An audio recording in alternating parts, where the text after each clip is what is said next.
Здравейте, общо взето, докато се оправям, реших, че искам да споделя още няколко неща, защо не си изпълняват манифестациите. И си казах, защо да не. Общо взето, аз съм почти готова, но искам да ви споделя две точки. Даже съм си ги записала тук. Дори се разболях и общо взето тази болест ми донесе много нови осъзнания. Много нови. Така че, също така исках да кажа, ако случайно се разболявате от една проста настинка, имате температура или нещо такова, това означава, че някакви емоции излизат на повърхността. Също така тялото ви казва стоп, имате нужда да си почините и тялото винаги ще намери начин да си вземе това, което иска. Така че ако тялото и ума иска почивка, ще намери начин да си го вземе по хубав или по лош начин. Първото нещо, което искам да говоря, на мен още остана да си типирам косата, е нашите намерения и подбуди. Вярвате или не, но каквато енергия сложим в нещо, такава енергия получаваме. Какво е нашето намерение? Казвам ви, след като се замислях на тази точка, след като седнах и помислях малко за определени неща, си казах, ама аз какви намерения слагам в това, което искам да дойде към мен. Ако нашето намерение е, например, да се докажем на хората повече, ами познайте какво ще стане. Това ще рикошира към нас. Реално нашето намерение не е чисто, не е с добро. Ние искаме да се докажем, идва от нашето его. Нашето его има ниска вибрация. Ако нашите намерения са с ниски вибрации, ще получим нещо, което е с ниска вибрация. Или, например, може да манифестираме нещо, което искаме, но няма да го задържим, защото ние сме на ниска вибрация. Или това, което искаме, то е на по-висока вибрация. Например, ако искаме да изглеждаме по-добре, ако искаме да започнем да тренираме, ако искаме да отслабнем, ако искаме просто естетично да изглеждаме по-добре, знам да имаме по-хубави дрехи. Искаме го това, защото така ще се чувстваме по-свободни, така ще се чувстваме по-уверени в себе си. Искаме да вкусим нещо, което е по-скъпо, да имаме възможността да си купуваме по-скъпи материи. Или искаме някой си да ни види по улицата и да си каже, Христина има много пари. Христина е намерила мекото на хляба. Искаме ли да се докажем на хората? Искаме ли, общо взето, нека малко да застанем и да помислим тук. Замислете се наистина, искате ли да се докажете на хората? С какви подбуди, с какви намерения ние правим това, което правим? И не е нужно само да се замисляме по отношение на манифестации, а всяко едно нещо, което правим през деня. С какво намерение аз го правя? Какво е моето състояние? Имах един аспект от моя живот, всъщност те са два различни аспекта. Не получавах това, което исках. В същото време усещах, че в другия аспект имаше някакъв блокаж. От много време. И започнах да мисля малко по-надълбоко и осъзнах колко са взаимно свързани. И след като просто го осъзнах, дадох място в моето тяло и реших да го летна гол, казвам ви, ето така като с щракване получих различни резултати и си казах, вау! Тоест, веднага сложих различно намерение, веднага получих различни резултати. След като моето намерение беше чисто, добро, с добри намерения, че аз искам да помогна, коренно различни резултати. Това, което мога да ви препоръчаме, ако искате нещо да манифестирате много силно, направете някаква кратка медитация, първото, което да свършите с вашия вътрешен свят. Има хиляди медитации онлайн, на български, на английски, на какъвто и да е език. Намерете някаква медитация и се опитайте да свържете с вътрешния ви свят. И след като сте малко по-свързани с себе си и сте по-спокойни, запитайте се. Аз с какво намерение работя? Не знам. С какво намерение аз изкарвам пари? С какво намерение аз искам да изглеждам по-добре? Какво е моето намерение за това? Запитайте се, постойте с тази емоция. Ако идват веднага някакви негативни неща или лимитиращи убеждения, ограничаващи убеждения, оставете ги да преминат през вас и след това просто може да си кажете, добре, но това не съм аз. Нека да ги летна гол и на тяхно място нека да поставя хубави намерения. Но понякога само това да ги акнолиджнем, че те са там и да им дадем правото да ги освободим, те си тръгват. Това промени играта за мен. Нека да мина на следващото. Следващото е изчистване на мястото ви. Изчистване на вашето място, като физическо място, на хората около вас и на менталното ви здраве. Защо още имате яки от 2012 година, което не сте го слагали от тогава и държите хора около вас, които са токсик? Я сега си признайте. Надуших ви. Така. На първо място, аз тази коса не знам дали ще я топерам днес, на първо място, изчистете си мястото около вас. Кочина ли е? Прасета ли живеят там? Не. Там живее кралица. За да има кралска енергия, изчистете си мястото. Не утре, не след една седмица, не след един месец. Изчистете си мястото. Вие заслужавате чистота. Да си яе около вас. Не, и тук не говорим да живеем на място, където е за милиони. Както виждате, моето място не е за милиони. Изчистете си мястото. Така. Това го повторих 300 пъти. Но, сега, шегата на страна. Нашето място играе 30% от... значи как беше сега? Нека да го формулирам. Нашето място играе 30% от това, какво ни се случва в живота. Общо взето в момента се докосвам повече до фъншуи, до тези знания. И след като това го чух, си казах, вау! Осъзнах, че откакто започнах да си изчиствам повече стаята, пространството, да изхвърлям стари неща, толкова повече нови неща идват към мен, толкова повече пари идват, толкова повече възможности. Също така, каквото е около вас, такова е в главата ви. Тоест около вас, ако постоянно е разхвърлено и гнусно, такова е в главата ви, разхвърлено и гнусно. Замислете се, искате ли да живеете успешен живот? Искате ли да живеете спокоен живот? Искате ли да имате всичко, което искате? Искате ли да има спокойствие около вас? Няма как да има спокойствие, ако е кочено и ако е гнусно. И повярвайте ми, аз съм от тези хора, които чисти, но не подрежда. И в момента дори това се опитвам да си създам като навик. Не ми е лесно. Още работя с това нещо, но се опитвам да подреждам. Защото си казвам, каквото е около мен, това е в мен. Реално това, което е около нас е отражение на това, което е в нас. И аз си казвам, това, което е в мен, искам да е чистота и спокойствие. Така че полагам повече грижа за това.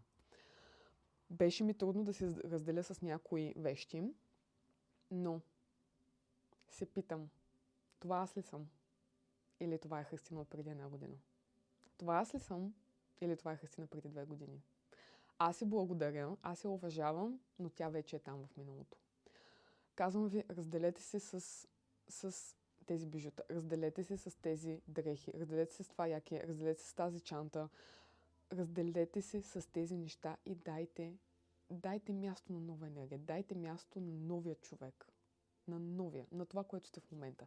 Запитайте се, това аз ли съм? Това ще го сложа ли? Наистина ще го сложа ли? И знам, че понякога може да ви е малко по-тъжно и да ги свързвате с конкретни емоции. Сега не ви казвам да се разделяте с някакви неща и да има крокодилски сълзи, да ви е супер гадно. Не. С това, което усещате, че не е ваше. С това, което усещате, това вече не е вашата енергия. Имах много хубави, красиви дрехи, които са от красиви материи, дори по-скъпи материи. Но си казах, това не съм аз. Това не съм аз. Много вещи и дрехи имах, които не съм ги слагала веднъж, не съм ги ползвала, но си казах, аз имам силата това да го пусна, защото не е мен. Тоест, когато дори аз срещна в живота човек или възможност, на мен ми е много по-лесно да разпозная и да кажа, това е за мен, това не е за мен. И мога да го летна гол. Това ме учи. И постоянно аз гледам неща около мен, като съм навън, като съм просто вкъщи, казвам, това аз ли съм? Просто се запитвам, това аз не съм. Интуицията ще ти каже да или не. Ако е не, пусни го. Пусни го, 15 нови неща ще дойдат, 100 нови неща ще дойдат. Казвам ви това, откакто започнах да го практикувам. Толкова много повече изобилие дойде в живота ми. С чанти постоянно махам неща от нас. Нови идват. Дрехи, вещи, възможности, пари. И точно такива, които аз съм искала и съм си ги чакала. И си казвам, това знам, че ще дойде към мен и идва. Така, нека да си пина от чая, който е с лайка, защото няма да превъзбуждаме нервната система. Вече съм пила 2 кафета, няма да пия трето. Това е нещо друго, но е за различно видео.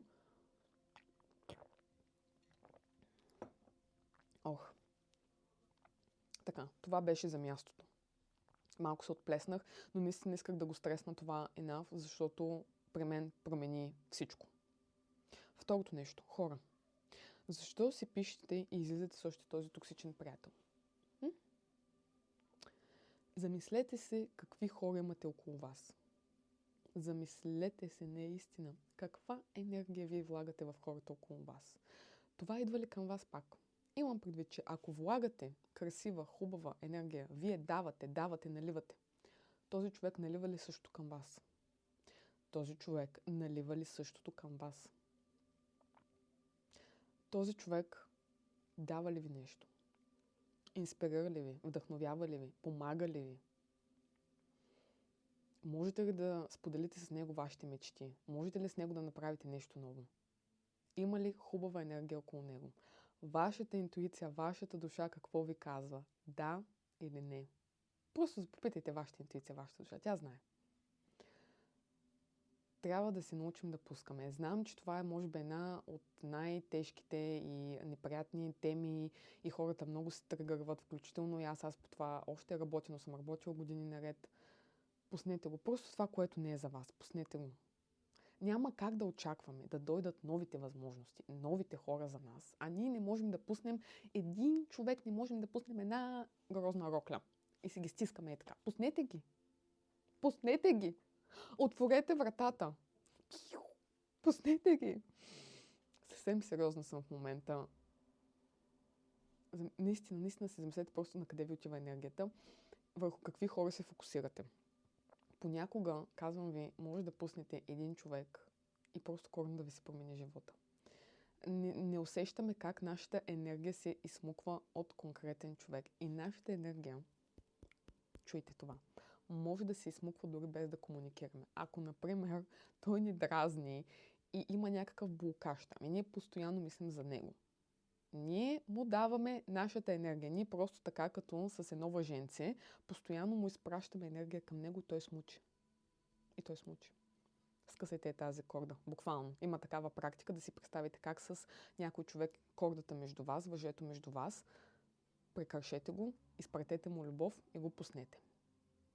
Така. До тук с хората мисля, че ме разберете напълно. Мисля, че още преди да започна, знаете какво ще кажа за хората. Изчистване ментално. Това е вече третата точка на втората точка, която беше изчистване. Говорихме за мястото, за хората, сега ментално изчистване. Така. Искаме да дойде нова енергия към нас. Искаме да се чувстваме по различен начин, но не се изчистваме ментално и само се пренатоварваме с най-различна информация. Всяко нещо, което консумираме с мозъка ни, то е някакъв вид енергия. Ако ние нон-стоп консумираме и не се изчистваме, познаете какво става. Пренатоварване. Много бъдете внимателни какво консумирате. Така, тук това се разделя на няколко точки, общо взето. Ментално изчистване. Първо, внимавайте какво консумирате и дайте си време това да го преработите и си давайте всекидневни грижи да изчиствате цялата информация, защото дори да е хубава, вие имате нужда от презареждане. Няма как само да получаваме информация. Казвам ви, когато ментално се затлачим, също нашето физическо тяло може да се разболее. При мен това много често срещано. Аз да правя хиляди курсове, да чета хиляди неща, книги, какво ли не, и много често аз реално се пренатоварвам и все още се уча как да се изчиствам на това ниво. Но по отношение на негативни, нека да говорим сега за негативните неща, така хора, социални медии, новини неприятни. Така. Социалните медии, новините и телевизията са много голямо поле на получаване на негативна информация. Замислете се дали искате тази енергия и това поле информационно да е във вашия мозък. И се замислете. Аз тук няма да ви казвам дали да го правите или да не го правите. Вие се решавате. Аз се решавам за себе си, аз тези неща не ги правя, но вие сами може да се решите за себе си. Телевизия, социални медии и социал медиа. Доколко аз и как да поемам от тях. Искам ли всички тези негативни новини, всички тези хора, например, ако имаме много хора в социалните мрежи, не знам, които ни дразнят, или като цяло просто един голям обем от информация на това хората как живеят техния перфектен живот и ние се сравняваме с тях. Това просто не е отделно видео за социалните мрежи, така че сега няма да навлизам в подробности, но замислете се дали вие искате това да стои във вашата глава. И, например, дори ако това го правим малко, нека да кажем, правим го малко, но не прекаляваме. Изчистете се от него. Изчистете се. Както ние, не знам, си мием косата и си измиваме тялото, ние имаме нужда да си измиваме и съзнанието.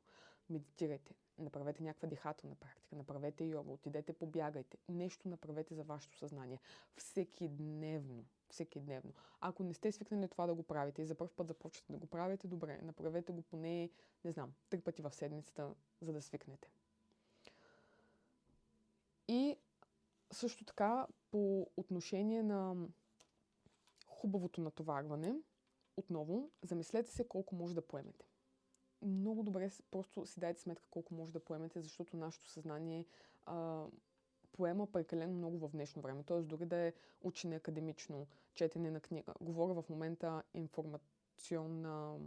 преди да получавате някакви знания, не да е фикшн книга. Но дори да е фикшн книга, просто замислете се какъв е вашия капацитет. Ако в момента нямате никакъв капацитет, починете си. Дори така гледайте в една точка. Опитайте се просто да си починете по някакъв начин или легнете да спите. И искам да направя отделно видео за това как да си почиваме, защото аз мисля, че това е една много интересна тема и че повечето хора, аз смятам, че ние не знаем и не можем да си почиваме, особено в времето, в което сега живеем и е много забързано. Исках това видео да е супер кратко, стана супер дълго, поне според мен. Надявам се да ви е било полезно, защото това са няколко точки, които аз правям. Това са едни от нещата, които аз правя и супер много ми помогнаха.